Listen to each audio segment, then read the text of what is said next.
Je veux vous dire que forcément depuis les résultats de dimanche soir, avec plus de 1080 voix, 21,40% des résultats à Remire-Montjoly, nous avons donc eu beaucoup à réfléchir et beaucoup de stratégies à développer. Donc ce qui a été sûr très rapidement, c'était que nous rejetions l'idée de ne pas être présent au deuxième tour. Donc on a d'emblée confirmé notre volonté d'être présent au deuxième tour. Et sur cette volonté-là, nous avons fini par prendre l'initiative hier soir d'entrer en contact et en négociation avec la liste conduite par Claude Plénette. Et donc cette idée-là, c'était de respecter la volonté de changement qu'avait exprimé l'électorat de Remire-Montjoly, à près de 60%, et en tout cas donc notre électorat qui nous fait confiance et qui donc veut que ce changement-là arrive à Remire-Montjoly dans les meilleures conditions possibles.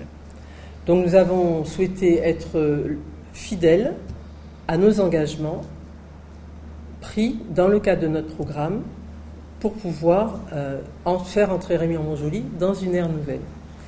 Donc nous avons eu plusieurs séances de négociation entre hier soir et ce matin. La dernière était prévue ce matin à 7h et finalement nous avons reçu un SMS nous faisant part d'un récapitulatif des propositions présentées par Claude Plénette. Et nous, ce qui nous interpelle, au-delà du fait que nous ne pouvons pas être d'accord avec les propositions qui nous ont été faites, c'est bien déjà la légèreté de la forme.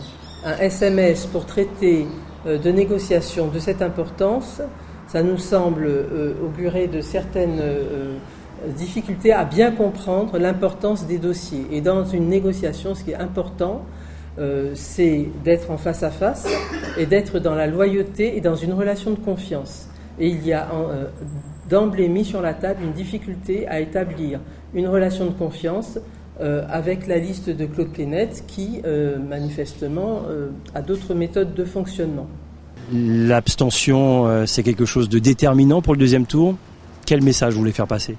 Je veux faire savoir aux personnes qui n'ont pas pu se présenter dimanche dernier dans les bureaux de vote qu'ils peuvent changer la donne, qu'ils peuvent continuer de nous faire confiance parce que mon équipe et moi-même, nous sommes très déterminés à favoriser ce changement à Remire-Montjoly, à y travailler. Claude Plénette nous a dit que lui, il avait le temps pour être maire, qu'il n'était pas pressé.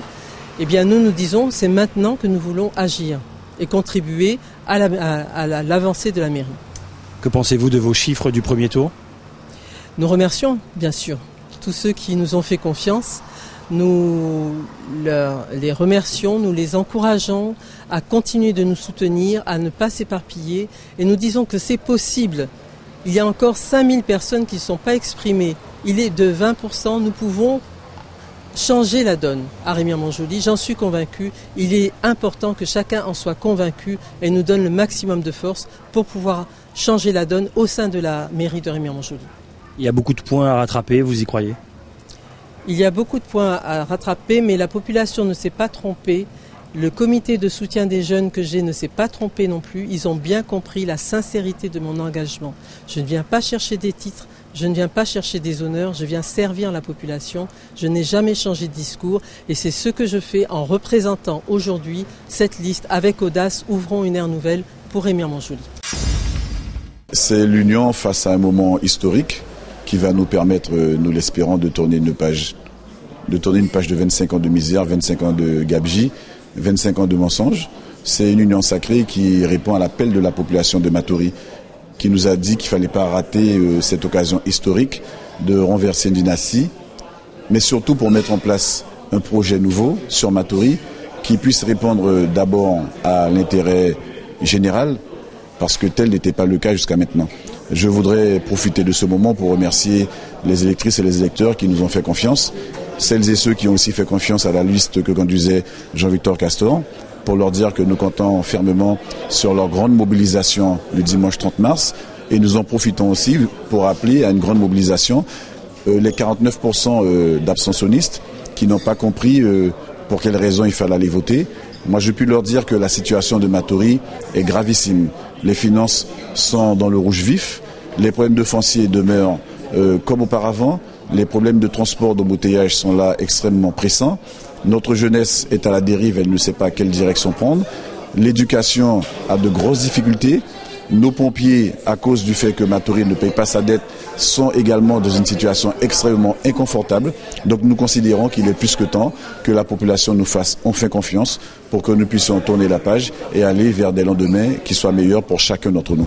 Les reports de voix ne sont pas toujours automatiques. Vous avez fait vos calculs. Quels sont les calculs ? Le seul calcul que nous avons fait pour l'instant, c'est un calcul qualitatif. Comment faire pour aller chercher les abstentionnistes ? Quel discours porter et comment le porter en direction de la population. Nous allons analyser les résultats de manière encore plus fine pour voir quels sont les quartiers, quels sont les bureaux de vote sur lesquels il va falloir qu'on porte un accent particulier. Pour l'instant, on est sur du qualitatif. Nous sommes dans la pédagogie, nous sommes dans l'explication. Nous sommes en mesure de dire à la population pour quelles raisons il faut changer de direction, pour quelles raisons il faut changer d'orientation. Les calculs mathématiques et arithmétiques, on pourra les faire après, mais on sait pertinemment que lorsqu'on fait une fusion de liste, 1 plus 1, ça peut faire 2, comme aussi des fois ça peut faire moins de 2. Nous, ce que nous espérons, c'est que ça fasse plus de 2, parce qu'on aura réussi à démontrer que nous sommes des gens respectables, que nous sommes des gens sages, que nous sommes des gens raisonnables, et que cette raison et cette intelligence, eh bien, nous les mettons au service d'un projet pour les Maturiens. C'est ça le plus important. Message que l'on doit faire passer aujourd'hui auprès de la population. L'Union sacrée, en tous les cas, le moment est historique, il est en ballottage, on s'attendait à ça. C'était une évolution constante, il perdait des voix au fur et à mesure des scrutins et nous en gagnons. Donc le résultat est tombé au premier tour, M. Gabriel Serville sort avant nous, donc la population était en attente. Les gens qui n'y croyaient pas et qui ne sont pas allés voter, puisqu'il y a une forte abstention, sortiront de leur maison avec beaucoup de volonté de mettre un terme, je pense, à ce système. Donc nous allons nous attacher vraiment à ouvrir une ère nouvelle pour que les problèmes fonciers soient réglés, les problèmes de la jeunesse, la situation du cadre de vie dans les quartiers, les problèmes de circulation, la gestion financière, quasi faillite. Donc il y a vraiment un chantier énorme. Donc notre volonté à nous, notre liste, oui c'est possible, c'était de créer les conditions de ce basculement. Il manque pas grand-chose, quoi. Ce sont les abstentionnistes qui ont la clé de cette réussite, de cette nouvelle ère. Maintenant, donc, il nous reste très peu de temps. Nous allons être confrontés à une bataille qui va être très dure parce que tous les moyens vont être utilisés. Il va tout faire pour rester au pouvoir et en espérant fêter son 50e l'année prochaine. Donc pour nous, c'est vraiment une exigence. On répond à une exigence politique et nous assumons nos responsabilités, même si ce n'est jamais facile après tout ce qui s'est passé, etc. C'est un accord qui correspond à une situation historique. Comment vous avez trouvé la campagne à Maturi de ce premier tour ? On souhaite toujours avoir une campagne propre. Est-ce qu'elle a été propre à Maturi ? Pas du tout, elle n'a pas été propre. Et là, je pense que ça va être pire. On aura des pâquerettes, on sera dans les caniveaux. En tous les cas, moi, vous avez vu, j'ai mené une campagne extrêmement propre. J'ai essayé d'élever le débat à chaque fois que c'était possible. Et ce sera la posture, en tous les cas, que nous allons avoir. Et nous en sommes convenus aussi avec M. Gabriel Serville et sa liste.